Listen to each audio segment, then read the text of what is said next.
Assalamualaikum and good evening. My name is Muhammad Afidin bin Malik, and I will talk about introduction of HCCI engine. With stricter regulations imposed by the European Union and various governments, it is not surprising the automotive industry is continuously looking for alternatives to spark ignition (SI) and combustion ignition internal combustion engine. A promising alternative is homogeneous charge compression ignition (HCCI) engines that benefit from low emission of NOx, which is nitrogen oxides, and high volumetric efficiency. In an IC engine, HCCI combustion can be achieved by pre-mixing the air-fuel mixture either in the manifold or by early direct injection, and compressing it until the temperature is high enough for auto ignition to occur.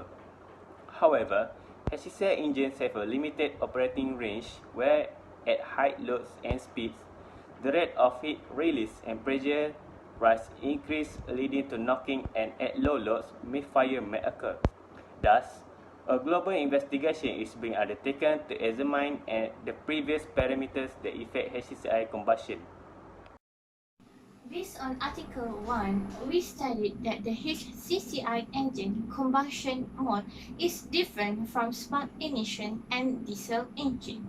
There are a lot of mechanisms for HCCI engines that need to be taken seriously.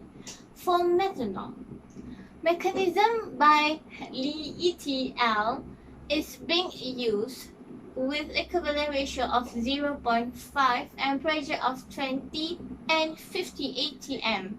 Mechanism from Matthew and Peterson is used for ammonia with ratio of 0.5 and pressure of 11 and 30 ATM.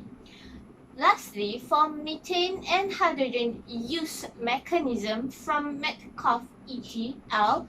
With ratio of 0.3 and 0.5 with pressure of 10 and 30 ATM. Based on Article 2, a small single-cylinder direct injected diesel engine was used to convert HCCI engine with N-heptane fuel. N-heptane has similar properties as diesel fuel. However, due to its low density, this fuel can easily vaporize in intake manifold. The evaporation process of N-heptane results in lowering of the air temperature. Then, electric heater is used that located in air filter to heat up the intake mixture to compensate for cooling effect caused by the evaporation process for HCCI process setup. Thank you. Assalamualaikum and good evening. My name is Ilya Haris. I will explain about the result of the two journals that we have studied. So firstly, I will explain about the multi-fuel CHP HCCI engine towards flexible power to fuel. So firstly, the influence of the equivalent ratio and the intake pressure on the engine intake temperature. So this figure 3 shows the effect of intake pressure and equivalence ratio on intake temperature, having the onset of combustion at crankshaft angle of 5 degree at TDC, which is top dead center. As you can see on this graph, we can see on the A graph, for the ammonia, the temperature is higher than the others, which is 560 Kelvin, and the lowest temperature is at 520 Kelvin on which has the intake pressure is 2 bar. For the methane, it has 520 Kelvin on the 1 bar of intake pressure, and for 550 Kelvin on the 2 bar of intake pressure. So for the next graph is B, equivalent ratio. for the ammonia, we can see that it has 500 Kelvin on the lower equivalent ratio, which is 0.2, and the highest equivalent ratio is 0.4, which has 520 Kelvin intake temperature. For the methane, it has for the methane on the equivalent ratio of 0.2, it only has 470 Kelvin on the intake temperature, and for the highest ratio 0.4, it has lower temperature than the ammonia. So intake pressure has an influence at 2 bar intakes, which is allowed to reduce the intake temperature by 40 Kelvin for ammonia, while equivalent ratio is the influence is lesser magnitude, and it affects the mixture heat capacity. Next, to achieve power density and limitation, the HCCI engine system depends on the fuel equivalent ratio and intake pressure. Okay, now I will explain about the next journal, which is establishing HCCI process fuel by N-heptane.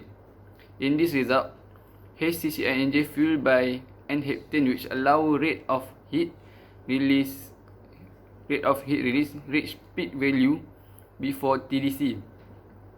N-heptane is straight chain alkyne that has similar properties to diesel fuel. It has lower density, which can evaporate easily in intake manifold that drive this fuel for HCCI process setup. So higher number of cetane, it will result the shorter for the ignition delay. Thus higher rate of heat release can observe. Next, result of the HCCI engine parameter at different compression ratio.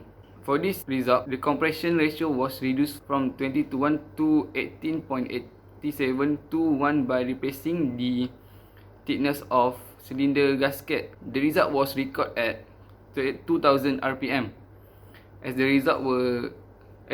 ratio were reduced, the combustion was retarded due to lower pressure and temperature. This will resulting the engine vibration reduce, thus make the engine loads and speed will increase. So basically for this study, we found that for the best compression ratio is for HCCI engine is 18:1 ratio. So that's all for me. We continue with my next friend. Thank you.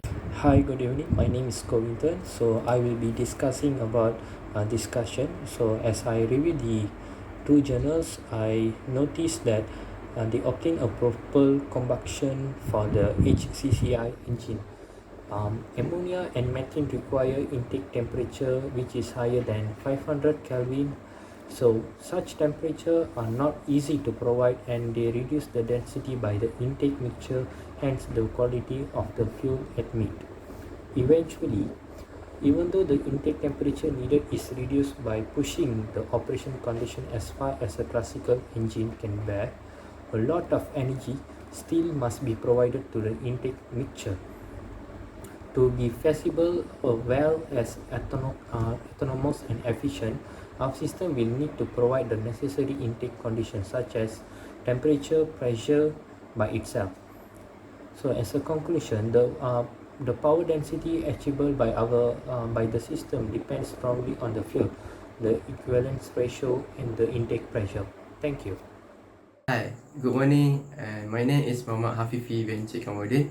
So after what we get from all this statement, that we all know that HCCI engine technology is able to run with the four fuels of interest: hydrogen, ammonia, ethanol, and ethanol with a single engine. Such CHP system is a step further to give economical and industrial interest to power to full electricity storage. Still, some operating conditions are not yet achievable. As a conclusion, flexible and autonomous HCCI engine can be achieved for the utilization of the four fuels of interest. Nevertheless, a pure ammonia operating condition seems unsuitable and missing condition needs to be studied. Finally, AGR and turbo compressors technology must be modeled more accurately to assess their precise effect on the timing and duration of the auto ignition. So that's all for me.